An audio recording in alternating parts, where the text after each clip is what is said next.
bonjour à tous. Bienvenue sur cet espace de conférence Environpro, qui est animé par la région Grand Est et Grand Innov Plus, l'agence régionale des transformations, et qui vise à vous présenter les parcours de transformation de la région Grand Est, qui sont véritablement des outils et des leviers de compétitivité pour les entreprises industrielles notamment, ainsi que pour les offreurs de solutions de nos territoires. Notre conférence va s'organiser en 3 temps. Un premier temps de présentation des parcours de transformation avec l'aide de Pascal de Paris, un collègue de la région Grand Est chargé de mission pour les transitions et les transformations. Je me permettrai de voler quelques minutes pour vous présenter un dispositif qui est porté par l'agence Grand Innov Plus, les grands tests de transformation qui visent justement à référencer, accueillir et dynamiser des offreurs de solutions du Grand Est susceptibles de mettre en œuvre ces efforts de transition des entreprises. Et puis ensuite, justement, il y aura la parole aux offreurs qui sont aujourd'hui sur le salon Enviropro. Franck Kish avec Cindy Erhardt, chargée de mission communication et RSE, ainsi que monsieur Olivier Scora de l'entreprise Demantel, directeur commercial et des projets. Je laisse la parole à Pascal de Paris pour qu'il vous fasse la présentation des parcours de transformation. Merci Caroline. Et là, le bouton, c'est lequel? À droite, là? Ok. Bonjour à tous, Pascal de Paris, chargé de mission à la région Grand Est. Je suis basé à Metz et j'ai en charge d'accompagner la mise en œuvre des parcours de transformation qui sont un accompagnement de la région pour aider les entreprises à gagner notamment en productivité sur des thématiques liées essentiellement au numérique, à l'environnement et à la partie industrielle. Je vais vous présenter rapidement ce que sont les parcours de transformation. C'est une logique d'accompagnement sur mesure pour les entreprises. Pour nous, on accompagne les entreprises sur cette thématique de la TPE jusqu'à la grande entreprise, tout secteur d'activité, y compris à partir de maintenant le BTP et la logistique. Et le parcours se décline en 3 parties. Une première partie qui est un diagnostic. La région paye à 100% des consultants qui vont rechercher des pistes de progrès accessibles au niveau des entreprises. Deuxième étape, ce sont ce qu'on appelle des modules de transformants. C'est le moyen pour l'entreprise de mobiliser des consultants experts sur certaines thématiques pour approfondir des projets, pour faire de l'ingénierie de projet, pour trouver des offreurs de solutions. Et enfin, la dernière partie, c'est le financement de la région sur de l'investissement matériel de l'entreprise, de la machine, du logiciel, par exemple, et des projets d'innovation. Sur la phase 2 et phase 3, effectivement, on y reviendra tout à l'heure avec Caroline, ce sont les JET et les communautés d'offres de solutions qui peuvent intervenir pour également accompagner les entreprises à faire des choix. Les avantages, en quelques mots, de ce parcours, c'est que l'entreprise n'a un seul interlocuteur au niveau de la région, au niveau du territoire, soit certains de mes collègues de la région, on a 80 collègues sur toute la région Grand Est qui ont ce rôle-là, ou les agences de développement économique ici représentées par Xavier sur l'Europe, sur le territoire Meurthe et Mosellan. Deuxième avantage, c'est la capacité pour l'entreprise de trouver des offreurs de solutions, soit pour de l'ingénierie de projet, pour les modules, soit effectivement pour la mise en œuvre, pour trouver des offreurs de solutions. Et l'avantage numéro 3, c'est la possibilité d'être accompagné financièrement par la région à chacune des étapes. Première étape, diagnostic, en quelques mots. La région, on paye des consultants choisis par marché public pour intervenir dans les entreprises, financés à 100%, qui interviennent pendant 2 jours et qui vont analyser les 7 thématiques que vous voyez sur l'écran. Les 4 du bas, ce sont des sujets davantage transversaux, fondamentaux, sur lesquels la région finance un diagnostic, mais n'a pas d'outils après le diagnostic pour approfondir ces sujets. On a le volet stratégie, essentiellement avec le business plan, la chaîne de valeur et la partie innovation. La partie financement, c'est est-ce que l'entreprise a les moyens financiers pour accompagner son projet. La relation client, ce sont des thématiques qui vont dépendre de l'entreprise. On peut parler de marketing, on peut parler d'accompagnement, de parcours client, on peut parler d'export. Et dernière thématique, l'humain. Donc, c'est s'assurer que l'entreprise a la capacité humaine de pouvoir mettre en œuvre le projet. Donc, c'est essentiellement un volet RH, polyvalence, matrice de compétences. Et sur les 3 thématiques du haut, ce sont les thématiques sur lesquelles la région peut aller plus loin au travers des modules que j'évoquerai tout à l'heure. Donc, le consultant va regarder la partie industrie, tout ce qui va être amélioration sans nécessairement investir, donc tout ce qui est lean manufacturing, organisationnel, mais également des sujets beaucoup plus technologiques, comme l'automatisation, la robotisation, la digitalisation des processus. L'ERP est un sujet très demandé. Deuxième thématique, c'est le numérique avec la cyber et l'IA. Troisième thématique, c'est le sujet du salon, c'est la partie environnementale, avec un regard apporté par le consultant sur les sujets que sont les déchets, que sont l'énergie, que sont l'éco-conception, que sont l'eau, la biodiversité, etc.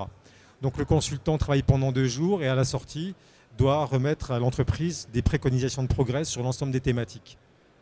Donc ça se traduit par un rapport et l'entreprise a le choix de poursuivre ou pas, d'approfondir ou pas certains sujets.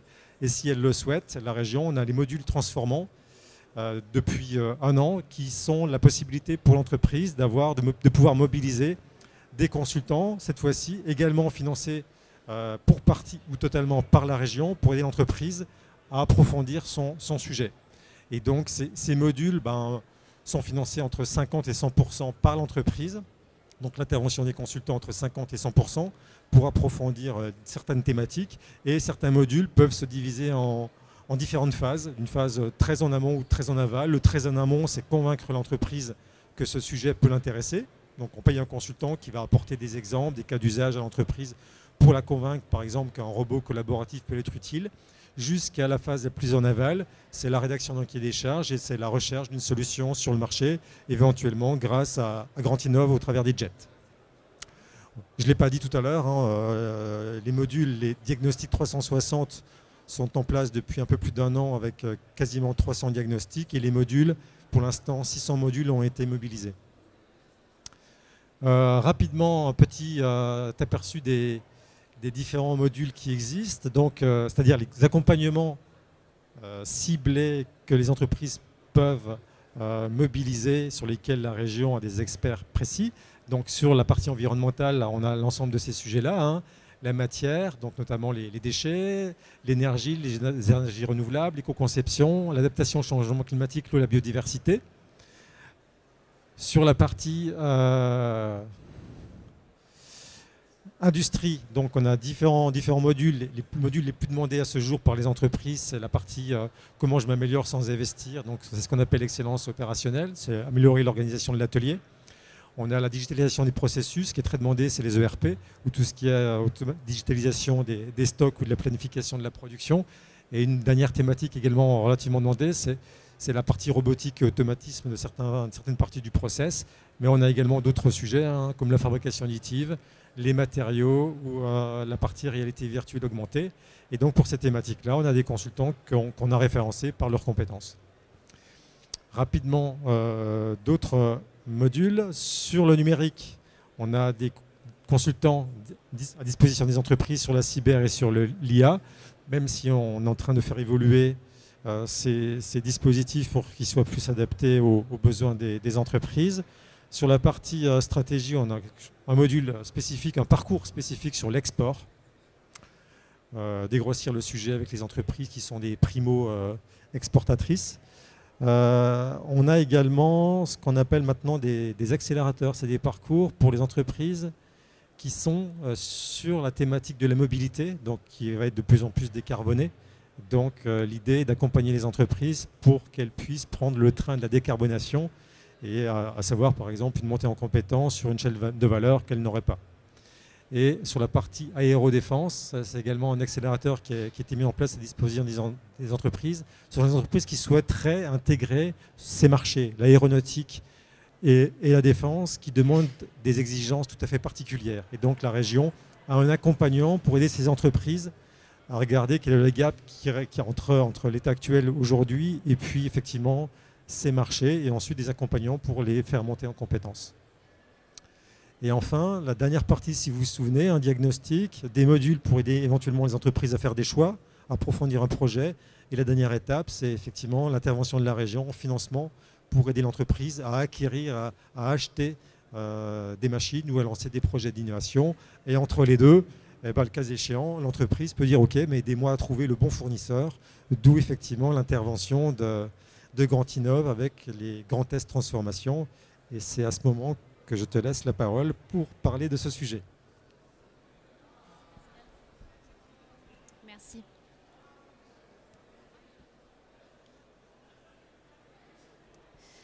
Donc voilà, si vous êtes intéressé pour vous engager dans un diagnostic 360 pour éventuellement activer un module, vous pouvez écrire directement à cette adresse transformation@grandest.fr pour connaître le référent de proximité qui sera susceptible de vous suivre, donc à savoir une maison de région ou bien une agence de développement économique comme l'Europe qui est ici présente ce matin. Donc voilà, vous l'avez bien compris, il y a des parcours de transformation et puis une fois que l'entreprise est mise sur les rails, il faut qu'elle trouve des solutions pour mettre en œuvre ces projets et cette transition. Donc je suis Caroline Ray, je travaille pour Grand Innov+, je suis responsable du JET Environnement, Grand Est Transformation. Et donc, je vais vous présenter un petit peu le principe rapidement de ces JET qui sont véritablement des collectifs d'offreurs de solutions du Grand Est qui permettent effectivement d'opérer la transformation des entreprises régionales dans un esprit de circuit court et de proximité. Donc quelques mots d'introduction sur Grand Innov+, je ne sais pas si tout le monde connaît, c'est l'Agence régionale des transitions. On a été donc fondé en 2018 sous l'impulsion de la région Grand Est et de la CCI. Un certain nombre de territoires sont également partenaires de notre agence. Aujourd'hui, Grand Innov+, c'est un outil au service des transitions, des entreprises et des territoires sur 3 axes stratégiques que sont la transformation numérique, industrielle et environnementale. Donc on a des collègues qui sont répartis dans toute la région Grand Est, on a à peu près 80 personnes sur 7 sites. Donc voilà, aujourd'hui, les Grands Tests Transformation, donc, qui visent véritablement à accompagner cette mise en œuvre des parcours, sont au nombre de 3. Il y a un grand test de transformation sur les sujets numériques, sur des sujets industriels et des sujets environnementaux. Ce sont en fait des centres d'expertise et de ressources, d'une part pour les entreprises qui doivent se transformer, mais également pour ces collectifs d'offreurs de solutions que nous sommes amenés à référencer, à qualifier et à suivre dans le temps.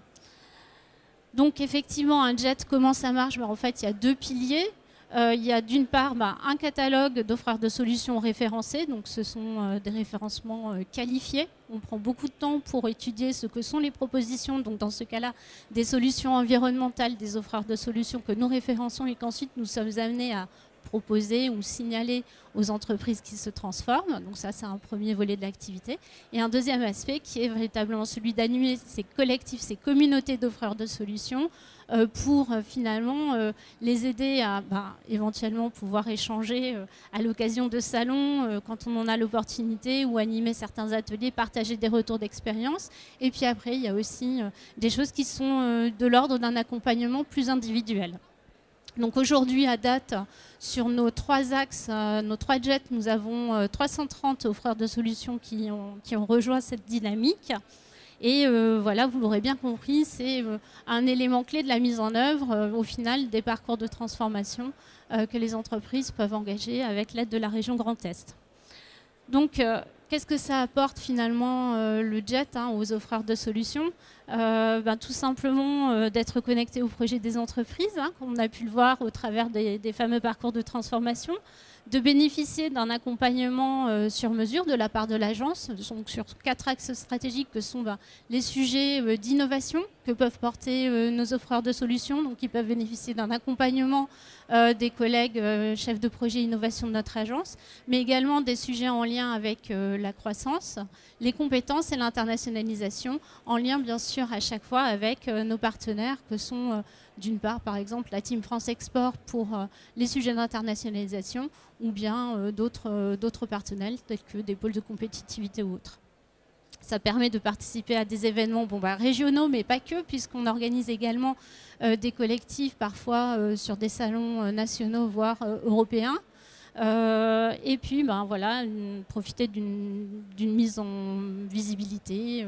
Bon. Donc aujourd'hui, au sein du JET Environnement, nous avons 120 offreurs de solutions qui ont rejoint cette dynamique. Voilà, dans un esprit toujours de travailler en proximité, au plus près des projets de nos territoires. Donc si jamais parmi vous, il y a des offreurs de solutions qui souhaitent voilà, avoir plus d'informations ou voir se référencer, vous pouvez consulter notre site internet.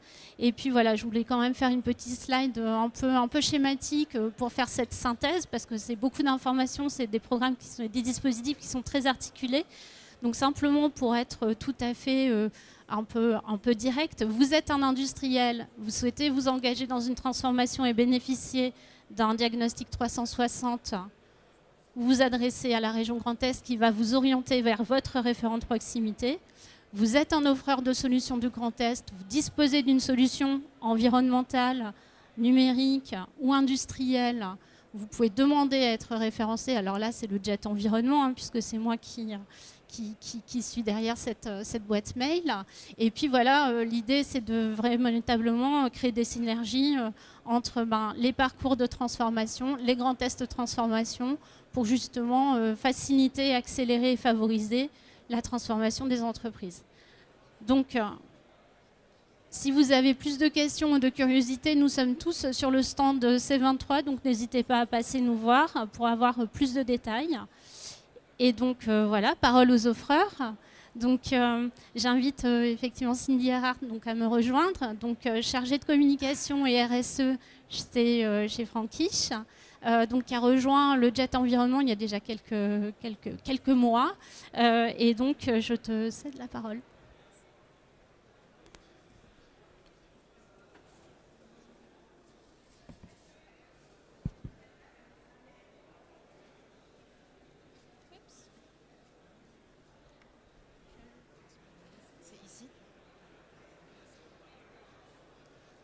Donc, bonjour à tous, je viens vous parler de la solution Rigoplante, le module de gestion des eaux pluviales.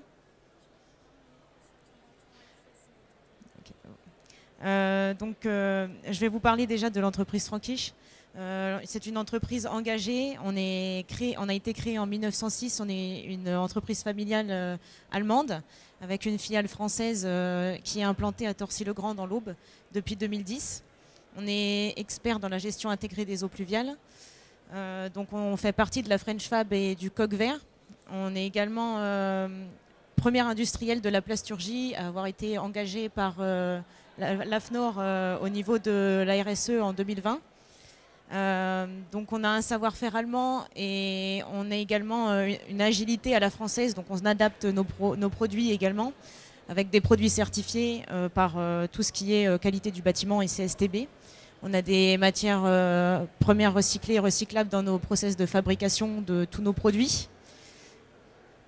Et on a un projet équilibre au niveau de la RSE. Donc on a un travail d'équipe par des solutions combinées. Donc on a un bureau technique qui est intégré au sein de l'entreprise avec 3 personnes dans le bureau technique. On a une équipe de développement projet et produits avec 3 personnes également et une équipe marketing dont je fais partie. Aujourd'hui, on fait un constat, c'est qu'on a une imperméabilisation des sols dans les villes. Les villes sont de plus en plus goudronnées. Et donc, on a fait une solution pour maîtriser les petites et grandes pluies dans les villes, faire le retour de la nature en ville et de l'eau à la nature. Donc l'objectif, c'était d'avoir moins de pollution et moins d'inondations dans les villes grâce à notre produit, donc le Rigoplante. Donc c'est 5 avantages en un seul module. Donc c'est un module de traitement et d'infiltration des eaux pluviales qui permet une gestion qualitative et quantitative des pluies, que ce soit des confinements des polluants en tout type. Donc on voit qu'il y a un bassin de décantation qui est étanche. Donc c'est le premier bac à droite. Ensuite, donc l'eau est traité par justement le Rigoplante et le bac numéro 1. Tout d'abord, ce produit dépollue les eaux pluviales grâce à la captation et l'absorption de la pollution par l'effet naturel des plantes qui sont dans le bassin de décantation. Et ensuite, que ce soit les macro-déchets ou les déchets du quotidien, par exemple les déchets plastiques, tout ce qui est cigarettes, etc., ils sont piégés et confinés dans le bac numéro 1, c'est le bac de décantation, comme je l'ai dit tout à l'heure. Et en voyant tous ces déchets confinés dans le bac numéro 1, par exemple, il peut y avoir aussi de la pédagogie au niveau des citoyens et de leur impact vis-à-vis de la nature. Donc pour l'aspect quantitatif, on a également donc, le module qui est autonome à 80% des pluies. Donc 80% des pluies en France sont des pluies chroniques, ça veut dire des petites pluies. Et donc l'eau pluviale se rend dans le bac numéro 2 et sera infiltrée, puis rejoint le bac numéro 3 qui est les solutions donc SAUL, structure alvéolaire ultra légère, donc par exemple le Rigofil Inspect ou le Rigofil STA de Frankish. Donc ça permet d'infiltrer les eaux directement dans le sol, et donc les pluies exceptionnelles sont gérées sur la surverse que l'on voit également sur les images. Donc ça permet également de rafraîchir l'air en ville, puisqu'il y a des îlots de fraîcheur qui sont créés au sein des villes. Donc c'est le retour de la nature en ville. Et donc le Rigoplante, c'est aussi la modularité au service de vos aménagements. Donc, par exemple, il peut être installé comme c'est une solution sans tuyau, c'est déconnecté de tous les réseaux. Et donc, ça peut être sur des zones commerciales, des zones industrielles, des zones piétonnes, le long des zones cyclables également. On peut tout imaginer puisqu'on a un bureau d'études intégré au sein de la société. Et donc, c'est eux qui permettent de faire tous les projets et de calculer tout ce qu'il faut pour répondre aux besoins. Donc ça peut être aussi des travaux de réhabilitation, par exemple lors de travaux au sein des villes. Et donc les aménagements paysagers sont multiples. Grâce à sa noue plate, on voit également que c'est un aspect sécuritaire puisqu'il n'y a pas de dénivelé. Et il y a un aspect aussi d'entretien qui est très fort puisqu'il n'y a pas forcément besoin d'entretien à part l'employé communal qui peut enlever tout ce qui est déchets autour des plantes. Mais ça, on va dire, c'est la vie quotidienne des villes. Pour un budget qui est raisonnable puisque c'est maîtrisé sur le long terme. À savoir qu'un Rigoplante, c'est 300 mètres carrés de surface de récupération d'eau de pluie, ce qui équivaut à 24 places de parking. Donc c'est quand même assez énorme. Et donc là, on voit par exemple donc sur le schéma qu'on peut le positionner sur une zone commerciale, par exemple, où il y a des voitures, des vélos qui passent, etc. Et donc pour en savoir plus, vous pouvez retrouver donc, toutes nos informations sur LinkedIn, donc gestion intégrée des eaux pluviales. Et pour en savoir plus en vidéo sur le projet, vous pouvez scanner le QR code. On a une chaîne YouTube avec l'ensemble de nos produits. Et donc là, c'est par exemple un prototype qui a été installé dans l'agglomération troyenne, dans une zone commerciale, où on peut voir directement le produit. Merci à tous. Et vous pouvez nous retrouver sur le stand C23 grâce à l'invitation de Grand Innov Plus.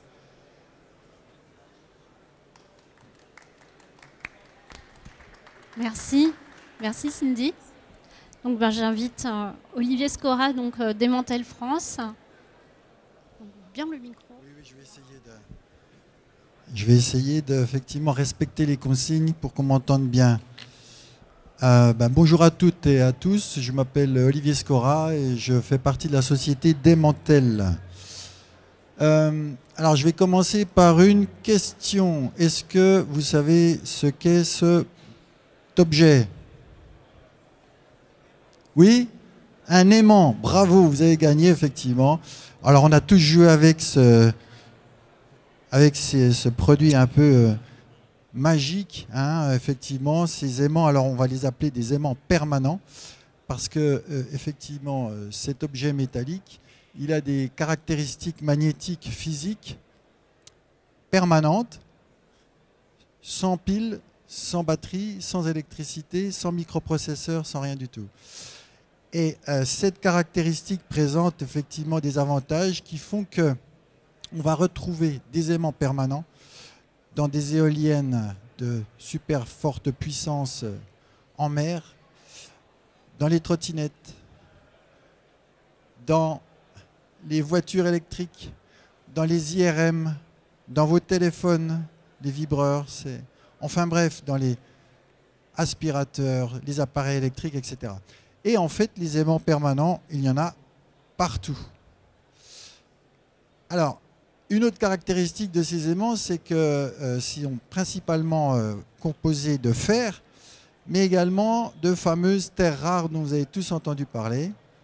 Et il se trouve que, par exemple, en termes d'enjeu des matières, il faut savoir que 100% des terres rares importées par l'UE proviennent de Chine. 85% des aimants fabriqués dans le monde sont produits par la Chine. Alors vous avez vite compris qu'effectivement en termes d'indépendance et effectivement d'indépendance, j'ai oublié le terme, on est par exemple très dépendant des Chinois sur ce plan-là. Et puis l'autre enjeu, c'est effectivement, est-ce qu'on va continuer à extraire des aimants des mines, des terres rares pour faire des aimants de manière continuelle pendant des décennies. Donc ça, c'est un des enjeux. Alors maintenant, si on passe à les aspects, puisqu'on va parler aujourd'hui d'environnement, enjeux, matière et déchets, eh bien, aujourd'hui, effectivement, nous avons des filières qui vont essayer de recycler les voitures, les ordinateurs, c'est ce que vous pouvez voir ici. Hein. Vous voyez ici des ordinateurs, des métaux, des ordinateurs portables, etc. Alors, ces filières existent, mais le problème, c'est que moins de 1% des aimants sont recyclés en France. Ça, ce sont des sources de l'ADEME. Donc, c'est minime. On dit moins pour ne pas dire zéro, en fait. On dit moins de 1% pour ne pas dire zéro. C'est très, très faible. Et donc, eh bien, l'enjeu, c'est effectivement comment récupérer ces aimants. Alors, pourquoi, en fait, ils sont perdus? C'est parce qu'en fait, un aimant est principalement composé de fer et il se retrouve, en fait, happé par les filières de recyclage des métaux, donc de la ferraille, vulgaire ferraille, si je peux me permettre. Et en fait, ces métaux qui contiennent des matériaux critiques comme les terres rares sont en fait perdus. Et qu'est-ce qu'on fait? Eh bien, on réimporte, notamment de Chine, à grande quantité des aimants. Voilà le contexte. Alors, maintenant, on va parler des solutions, hein, puisque c'est le sujet du jour, je crois. Donc, après Cindy, nous... on est justement, les solutions qu'on propose, c'est justement d'essayer, alors on n'est pas les seuls industriels en France à faire cela, il y a donc d'autres sociétés, notamment dans la région grenobloise et lyonnaise.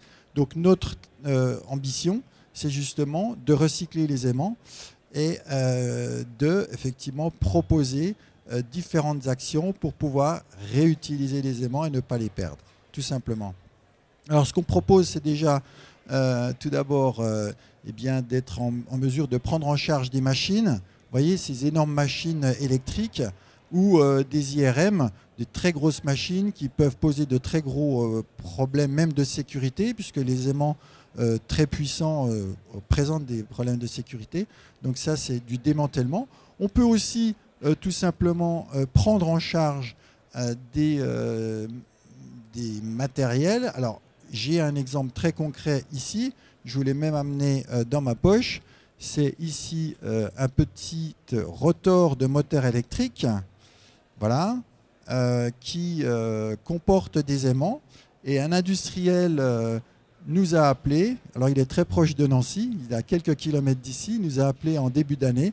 Il a vu un article dans Le Républicain Lorrain à propos de notre société. Et il a dit, voilà, moi, habituellement, ça va à la ferraille. Et je voulais savoir comment on pourrait travailler ensemble et voir comment on peut utiliser. Donc, très concrètement, avec cet industriel, on a mis en place un protocole pour pouvoir prendre en charge ces matériels et effectivement voir tous les aspects pratiques, techniques, puisqu'il y a quand même des problèmes techniques. Hein. Les aimants, vous avez vu, ça attire tout et n'importe quoi.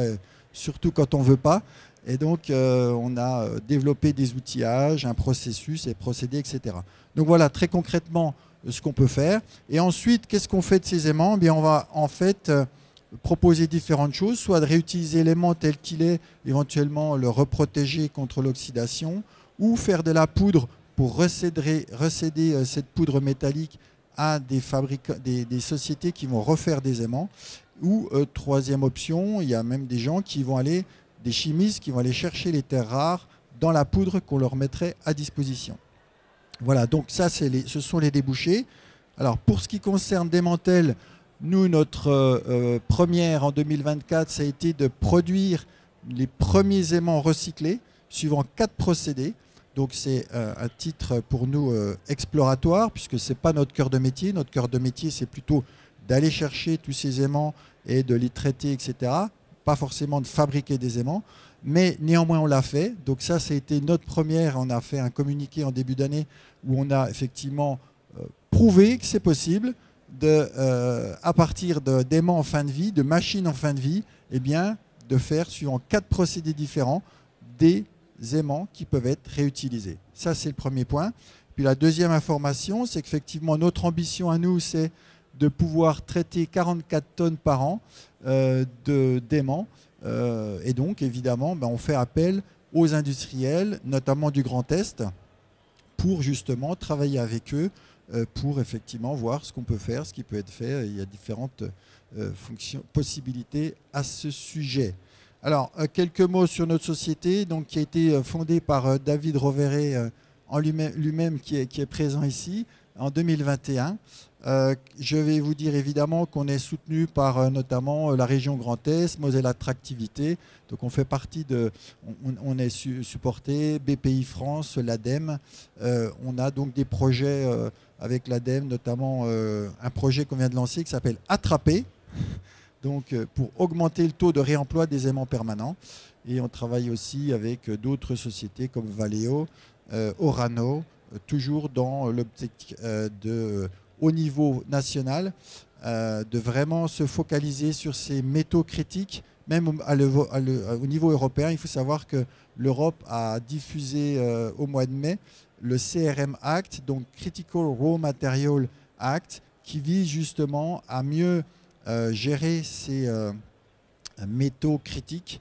Alors il y en a énormément, hein, ça va même, le cuivre en fait partie, etc. Et donc au niveau européen et au niveau national, vous avez la Direction générale des entreprises. Il y a une réelle prise de conscience et une volonté effectivement d'aller de l'avant sur ce sujet et ne pas être passif, notamment encore une fois à propos de la Chine. Alors je ne sais pas si j'ai déjà dépassé. Si vous souhaitez nous rencontrer, eh bien nous sommes, comme vous l'avez dit, Madame Ray, Caroline, je crois, votre prénom. On est juste derrière au C23, donc on pourra échanger avec vous, on pourra vous donner des informations et échanger avec vous à ce sujet. Et si vous avez des questions, effectivement, c'est le moment de venir nous voir. Merci pour votre attention à toutes et à tous. À très bientôt.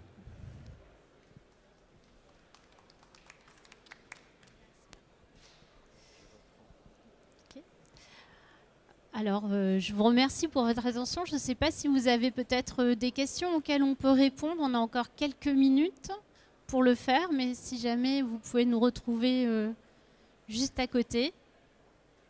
Pas de curiosité? Sans regret? Mettez bien. Bonjour, on m'entend bien? Moi j'aurais une petite question pour madame. Le produit que vous proposez, il a vocation à éliminer la notion d'un déchet dangereux vis-à-vis des eaux souillées qu'on peut retrouver dans les déshuileurs débourbeurs?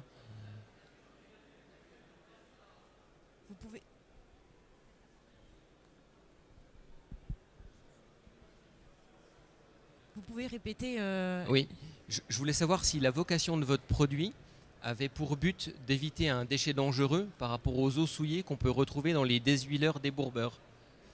En fait, nous, on va traiter par exemple tout ce qui est hydrocarbures et MES le long des voiries. Après, pour tout ce qui est question plus technique, je peux vous donner le contact de notre directeur technique. Ce sera beaucoup plus simple pour qu'il vous réponde directement. Merci.